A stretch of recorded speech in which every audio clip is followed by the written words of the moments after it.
Hi everyone.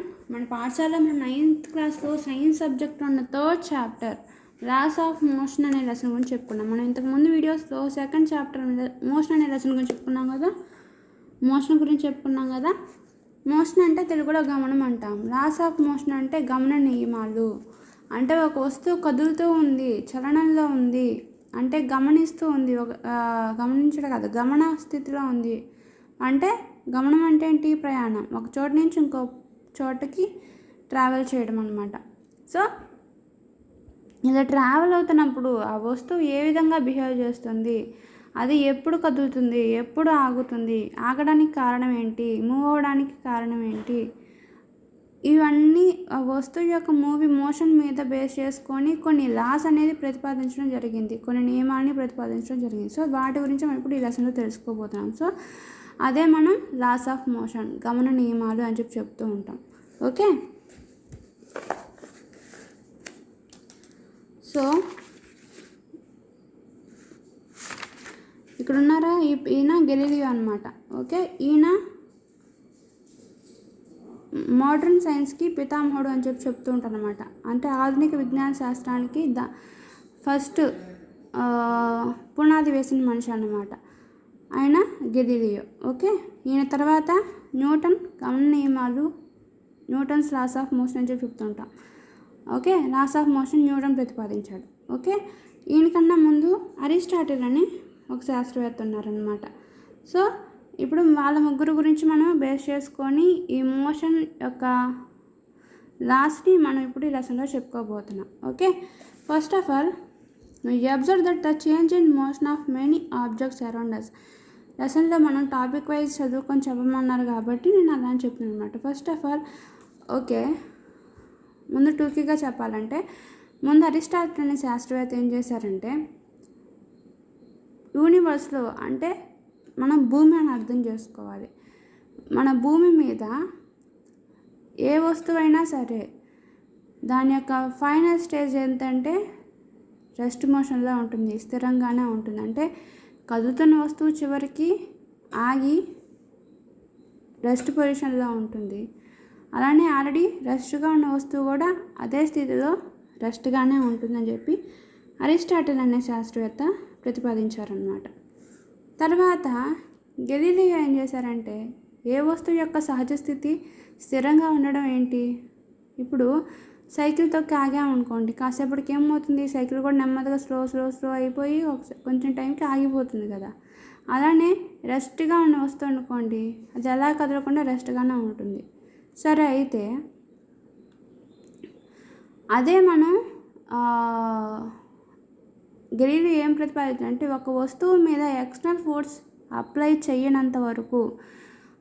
అవ్వనంత వరకు ఏ వస్తువు మీదైనా, కదిలే వస్తువు మీదైనా, స్థిరంగా ఉండే వస్తువు మీదైనా ఒక ఎక్స్టర్నల్ ఫోర్స్ అనేది కదిలే వస్తువు మీద, ఓకే స్థిరంగా ఉండే వస్తువు గురించి కాదు, కదిలే వస్తువు మీద ఎక్స్టర్నల్ ఫోర్స్ అప్లై చేయనంత వరకు ఆ వస్తువు కదులుతూనే ఉంటుంది అని చెప్పి గెలీలియో చెప్పారనమాట. ఆయన ఏదైనా ముందు అరిస్టాటిల్ చెప్పిన ప్రతిపాదన ఏంటి? కదిలే వస్తువు కొంతవరకు దూరం కదిలి తర్వాత రెస్ట్ పొజిషన్ అని చెప్పి అరిస్టాటిల్ ప్రతిపాదించారు కదా. గెలీలియో దాన్ని ఆపోజ్ చేశారనమాట. కదిలే వస్తువు చోటకి వెంటనే రెస్ట్ పొజిషన్లోకి రాదు, కొంత టైం తర్వాత దాని వెనక ఎక్స్టర్నల్ ఫోర్స్ అనేది కానీ యాక్ట్ చేయనంత వరకు కదిలే వస్తువు కదులుతూనే ఉంటుంది, మూవ్ అయ్యే వస్తువు మూవింగ్ పొజిషన్లోనే ఉంటుందని చెప్పి గెలీలియో ప్రతిపాదించారు. అయితే అంతకుముందు వరకు అరిస్టాటిల్ సిద్ధాంతాన్ని నమ్మిన వాళ్ళు గెలీలియో క్వశ్చన్ చేసేసరికి ఆ ఆలోచన తీరులో మార్పు వచ్చి ఆధునిక విజ్ఞాన శాస్త్రం అనేది అప్పుడే స్టార్ట్ అయిందనమాట. సో ఈయన కాబట్టి గెలీలియోని ఫాదర్ ఆఫ్ మోడర్న్ సైన్సెస్ అని చెప్పి అంటూ ఉంటాం. ఓకే, నెక్స్ట్ గెలీలియో తర్వాత న్యూటన్ ఏం చేశారంటే, ఏ వస్తువు యొక్క ఫైనల్ స్టేజ్ రెస్ట్ పొజిషన్లో ఉండడం కాదు అంటే అరిస్టాటిల్ ప్రతిపాదనని అపోజ్ చేశారు.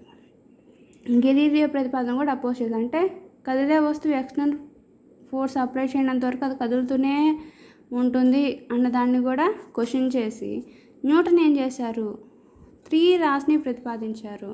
ఫస్ట్ లా ఏంటి? Every body is in the state of rest or in motion ఏ వస్తువు యొక్క సహజ స్థితి అది రెస్ట్ పొజిషన్లో ఉన్నా, స్థిరంగా ఉన్నా లేదా కదులుతూ ఉన్నా ఆ వస్తువు మీద ఖచ్చితంగా ఎక్స్టర్నల్ ఫోర్స్ అనేది అప్లై అవుతుంది. కదులుతున్న వస్తువు ఎక్స్టర్నల్ ఫోర్స్ అప్లై చేయనంత వరకు కదులుతుందని చెప్పారు కదా గలీలియో. అసలు ఏ ఫోర్స్ అప్లై చేయకపోతే ఆ బాడీ ఎలా కదులుతుంది? ఎంతో కొంత ఫోర్స్ ఉండబట్టే కదా బాడీ అప్లై అవ్వబట్టే కదా బాడీ కదిలేది. సో మూవింగ్ బాడీ పైన కూడా ఫోర్స్ యాక్ట్ అవుతుంది. అలానే రెస్ట్ పొజిషన్ ఉన్న బాడీ మీద కూడా ఫోర్స్ అనేది యాక్ట్ అవుతుంది. రెస్ట్ పొజిషన్ ఎందుకు ఉంటుంది బాడీ? క్వైట్ ఆపోజిట్ ఫోర్సెస్ ఇట్లా యాక్ట్ అవుతుంది అనుకోండి. ఫర్ ఎగ్జాంపుల్ మనం ఒక బీరువా ఉంది. సో మన ఇంట్లో బీరువా ఉంటుంది కదా. సో బీరువాని quite opposite forces, equal and opposite ఫోర్సెస్తో ఇక్కడో పర్సన్ నెడుతున్నాడు, ఇక్కడో పర్సన్ నెడుతున్నాడు. ఇద్దరు సమబలాలతో ఆపోజిట్ డైరెక్షన్లో నెడుతున్నప్పుడు ఏమవుతుంది? ఆ బీరువా ఎక్కడ ఉందో ఆ ప్లేస్లోనే ఉంటుంది. అంటే రెస్ట్గా ఉన్న బాడీ మీద కూడా equal and opposite forces act అవుతున్నప్పుడే బాడీ రెస్ట్ పొజిషన్ ఉంటుంది. అంటే రెస్ట్గా ఉన్న బాడీ మీద కూడా ఫోర్సెస్ యాక్ట్ అవుతాయి. అలానే సింగిల్ ఫోర్స్తో బాడీని నెడుతున్నప్పుడు కూడా ఆ ఫోర్స్తో అది బాడీ ఫార్వర్డ్ డైరెక్షన్లో మూవ్ అవుతూ ఉంటుంది. సో ఇట్లా మూవింగ్ బాడీ మీద కూడా ఫోర్స్ యాక్ట్ అవుతుందని చెప్పి న్యూటన్ ఫస్ట్ ప్రబోధించారనమాట. అంటే every body is in the state of rest or in motion then the external force is acting on it. ఏ పదార్థం అయినా స్థిరంగా ఉన్నా లేదా గమనంలో ఉన్నా ఆ పదార్థం మీద ఖచ్చితంగా బలం అనేది యాక్ట్ అవుతుంది. ప్రభావించే బలంతో ఆ వస్తువు అనేది ఆ స్థితిలో ఉంటుంది అని చెప్పారనమాట న్యూటన్ అని. నెక్స్ట్ ఏం ప్రతిపాదించాడు న్యూటను? సెకండ్ లా ఏంటంటే మనం ప్రయోగించే యొక్క వస్తువు మీద ప్రయోగించే బలానికి అది ట్రావెల్ చేసే వేగానికి మధ్య రిలేషన్ చెప్పారు. అంటే ఫోర్స్కి వెలాసిటీకి రిలేషన్ చెప్పారు. సో ఇది సెకండ్ లాలో ప్రతిపాదించారు. సెకండ్ లా ఏంటి? F = rate of change of momentum, దాన్ని మనం ఫోర్స్ అంటాం. అలానే F = ma. ఓకే, ఇది న్యూటన్ సెకండ్ లాలో మనం చెప్తుంటాం. ఫోర్స్కి వెలాసిటీకి, ఫోర్స్కి మోషన్కి మధ్య రిలేషన్ చెప్పారనమాట సెకండ్ లాలో. వీటి గురించి మనం న్యూటన్స్ లాస్లో డీటెయిల్గా చెప్పుకుందాం. ఇప్పుడు 2గా చెప్తున్నాను. నెక్స్ట్ థర్డ్ లా ఏంటి? Every body in the state of rest any force acting in the universe then the opposite forces are active. ఏదైనా ఒక బాడీ మీద ఫోర్స్ కనుక అప్లై చేసినట్లయితే there are equal and opposite forces are also acting. ఏదైనా ఒక బాడీని మనం గోడ మీద గట్టి కొట్టామనుకోండి, అది వెంటనే అవుతుంది. అంతే ఫోర్స్తో వెనక్కి రిటర్న్ సేమ్ ఆపోజిట్ డైరెక్షన్లో మళ్ళీ వెనక్కి వస్తుంది. So every body in thus action then there also opposite reaction అని చెప్పారనమాట. ఓకే, ఇది వీటి గురించి డీటెయిల్గా న్యూటన్స్ లాతో చెప్పుకుందాం. మనం ఫస్ట్ ఇక్కడ లెసన్లోకి వచ్చినట్లయితే ఇది లెసన్లో మనం మొత్తం చెప్పుకునే ఇదన్నమాట టాపిక్స్. అయితే చివరి లెసన్లోకి వచ్చి పారావైజ్గా ఎక్స్ప్లెయిన్ చేసుకుందాం. Okay, we observe the change in the motion of many objects around us. మన చుట్టూ ఉన్న ప్రపంచంలో రకరకాల బాడీస్ తిరుగుతూ ఉండడం, మోషన్లో ఉండడం, కదలికలో ఉండడం గమనిస్తూ ఉండటం. మనం ఇంతకుముందు కదలిక ఉండే వస్తువుల గురించి, స్థిరంగా ఉండే వస్తువుల గురించి మోషన్ అనే లెసన్లో చెప్పుకున్నాం కాబట్టి వాటి గురించి ఎగ్జాంపుల్స్ ఏం తీయట్లేదు. ఎందుకంటే మూవింగ్ బాడీస్ అనేది మీకు తెలుసు, ఐడియా వస్తుంది. ఓకే, రెస్ట్ పొజిషన్లో ఉండే బాడీస్ మీద కూడా మీకు ఐడియా వస్తుంది. Okay, motion is also relative to observer అని చెప్పి మనం ఇంతకుముందు చెప్పుకున్నాం కదా sir. Next we discuss the concept of velocity and acceleration in the chapter of motion. అలానే మోషన్ అనే లెసన్ ఇంతకుముందు సెకండ్ చాప్టర్ మనం అలానే మూవింగ్ ఆబ్జెక్ట్స్ యొక్క వెలాసిటీ అండ్ యాక్సిలరేషన్ వీటి గురించి కూడా మనం డిస్టెన్స్, డిస్ప్లేస్మెంట్ వీటి గురించి కూడా మనం డిస్కస్ చేసుకున్నాం కదా. సో అలా అంటే philosophers of ancient world were very much interested in the study of motion. అలానే మన పూర్వీకులు ఉంటారు కదా, ఫిలాసఫర్స్, శాస్త్రవేత్తలు ఏం చేశారంటే వాళ్ళు ఈ కదలికల గురించి తెలుసుకోవడానికి చాలా ఇంట్రెస్ట్ చూపించేవాళ్ళు అనమాట. One question always propping up in there minds was the natural state of body if left to it self. వాళ్ళ మైండ్లో ఎప్పటి నుంచో వస్తున్న క్వశ్చన్ ఏంటంటే what is the natural state of an object is left to it self.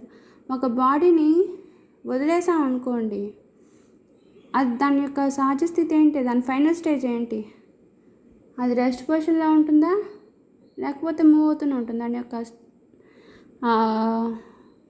Final stage అని చెప్పి question అనమాట. ఒక బాడీని డ్రాప్ చేసాం అనుకోండి, దాని యొక్క ఫైనల్ స్టేజ్ ఎలా ఉంటుంది? మూవ్ అవుతూ స్లో డౌన్ అవుతుంది కదా. అలానే ఒక బాడీ వెంటనే పడేయగానే రెస్ట్ పొజిషన్లో ఉంటుంది. సో ఇది అరిస్టాటిల్ ప్రతిపాదించాడు అనమాట. సో దీని గురించి మనం ఇప్పుడు చెప్పుకుందాం. అయితే our common sense tells that every moving object on the earth is left free from sometimes gradually comes to rest by itself. మన యూనివర్స్లో ఏ ఒక్క ఆబ్జెక్ట్ని అయినా వదిలినప్పుడు అది మూవ్ అయ్యి కొంత దూరం ఎర్త్ మీద ట్రావెల్ అయ్యి ఫ్రీ ఫ్రమ్ సమ్ టైమ్స్ కాసేపు అయినా రిలాక్స్ అయిపోతుంది. అంటే గ్రాడ్యువల్లీగా కమ్స్ టు రెస్ట్, అది దానికంతట అదే రెస్ట్ పొజిషన్లోకి వచ్చేస్తుంది. Next what happens if you stop pedalling by bicycle. అలానే ఫర్ ఎగ్జాంపుల్ మీరు తొక్కుతున్న సైకిల్ని వెంటనే తొక్కటం ఆపేశారనుకోండి, ఏమవుతుంది? The cycle is also we are happen to stop the pedaling your bicycle, you slow down gradually and finally stops. ఆ cycle కూడా వెంటనే గ్రాడ్యువల్గా స్లో అవుతూ చివరికి ఒక ప్లేస్ దగ్గర స్పీడ్ అంతా తగ్గిపోయినప్పుడు సమ్ టైం అది ఆగిపోతుంది అనమాట. ఫైనల్గా అది ఆగిపోతుంది. Next we wonder to know that Aristotle, that great philosopher of that times also conclude that the natural state of an earthly objects is to be at rest. Okay, ఇలానే ancient philosopher అయినా మన పురాతన శాస్త్రవేత్త అయినా Aristotle అని ఆయన ఏం చెప్పారంటే, ఏ బాడీకైనా ఫైనల్ స్టేజీ రెస్టే. అది రెస్ట్ ఉన్న ఆబ్జెక్ట్ యొక్క ఫైనల్ స్టేజీ రెస్టే, మూవింగ్ అయ్యే ఆబ్జెక్ట్ యొక్క ఫైనల్ స్టేజీ రెస్టే. కానీ ప్రతిపాదించిన తప్పే కదా. రెస్ట్ పొజిషన్ ఉన్న బాడీ యొక్క ఫైనల్ స్టేజ్ ఎంతవరకు రెస్ట్? దాని మీద ఎక్స్టర్నల్ ఫోర్స్, దానికన్నా ఎక్స్టర్నల్ ఫోర్స్ అప్లై చేయనంత వరకు ఆ బాడీ యొక్క పొజిషన్ రెస్ట్. అదే దాని మీద ఫోర్స్ అప్లై చేసాం అనుకోండి, అదేమవుతుంది? మూవ్ అవుతుంది కదా.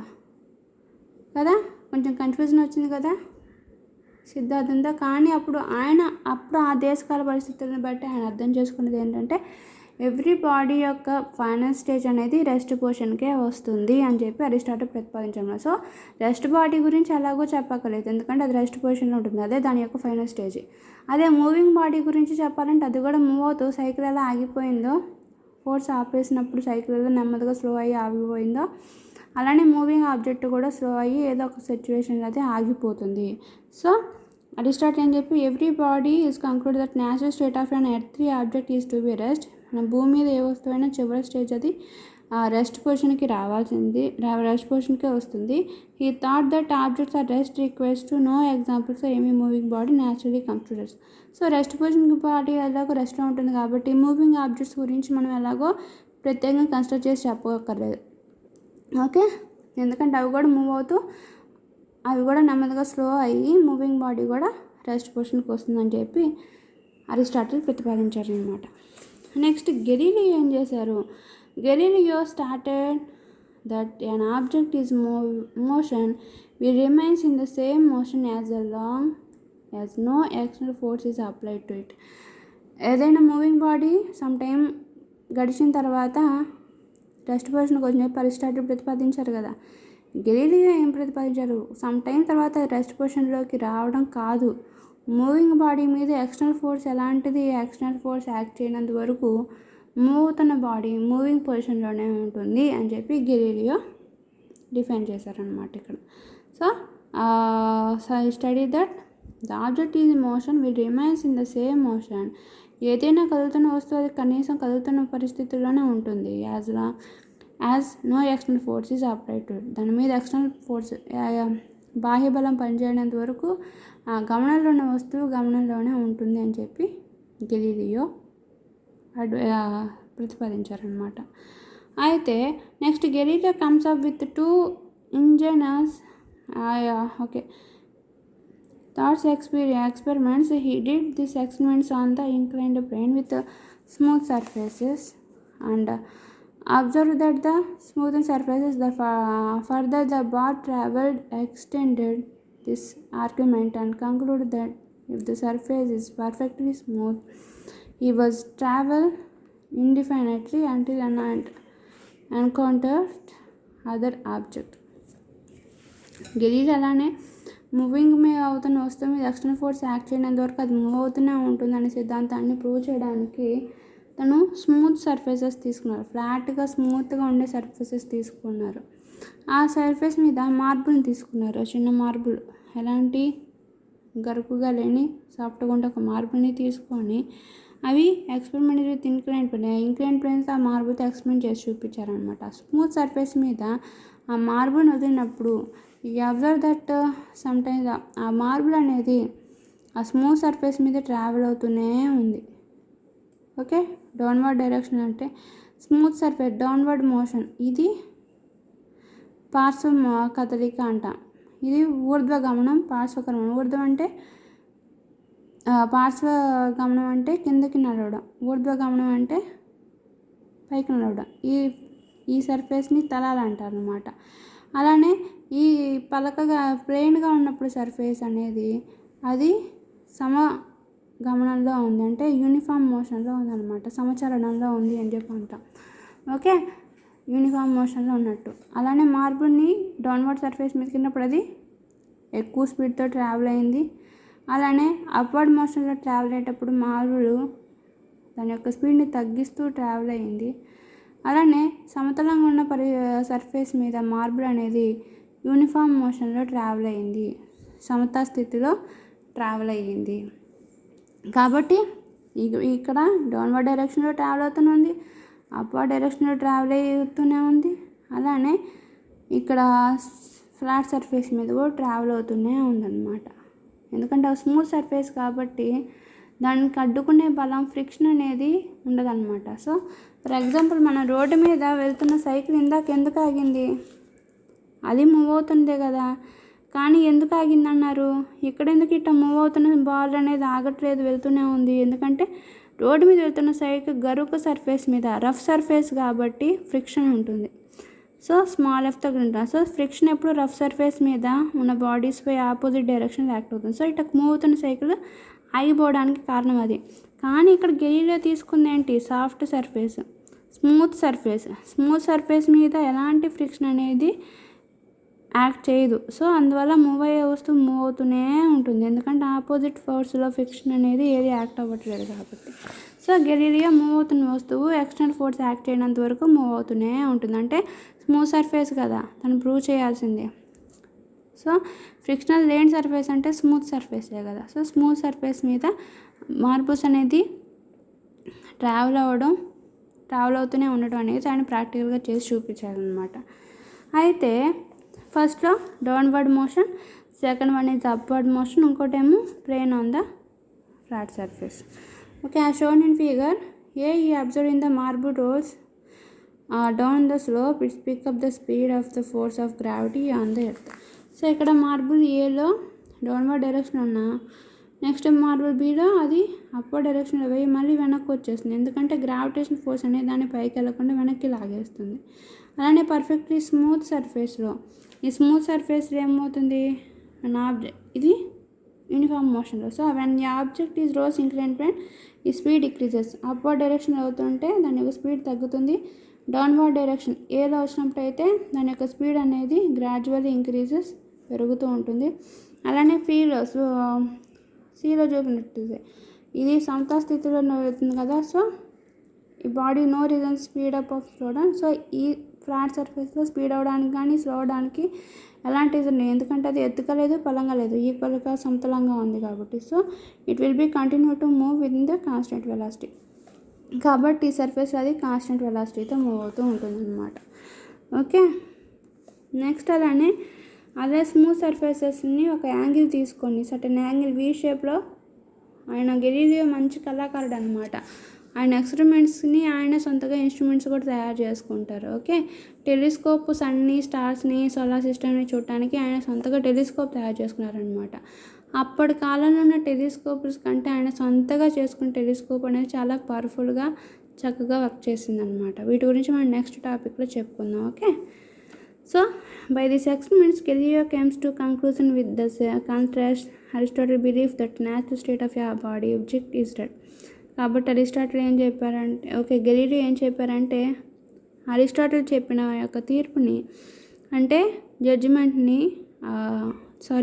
అతను ప్రతిపాదించిన ఏ బాడీ యొక్క ఫైనల్ స్టేజ్ రెస్ట్ అనే ప్రతిపాదించిన సిద్ధాంతానికి వ్యతిరేకంగా దాన్ని అపోజ్ చేస్తూ ఏ బాడీ మీద ఫైనల్ స్టేజ్ రెస్ట్ కాదు, దాని మీద ఫోర్స్ అప్లై చేయనంత వరకు అది మూవ్ అవుతూనే ఉంటుందని చెప్పి ఆయన ప్రూవ్ చేశారనమాట గెలీలియో.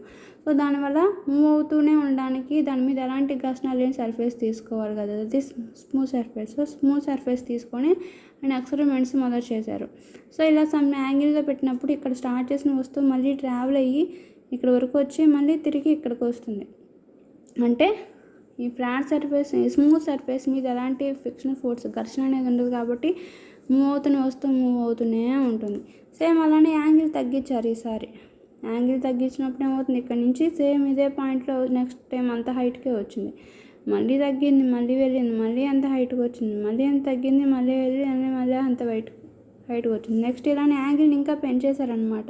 సో ఫర్ ఎగ్జాంపుల్ 70 అనుకుంటే ఇది ఒక 30 degrees అనుకుంటే ఇది 0 degrees తీసుకున్నాడు అనమాట హార్జెంటల్గా. సో హార్జెంటల్గా మూవ్ అవుతున్న బాడీ ఎలా ఉంది, దాని మీద అదే డైరెక్షన్లో మూవ్ అవుతూ ఉందన్నమాట. So first A and B most along inclined planes with different slopes ఉన్న ఇంక్లైన్డ్ ప్లేన్లో ఉన్న మోషన్స్. అలానే motions C motion from the inclined surface to plane surface.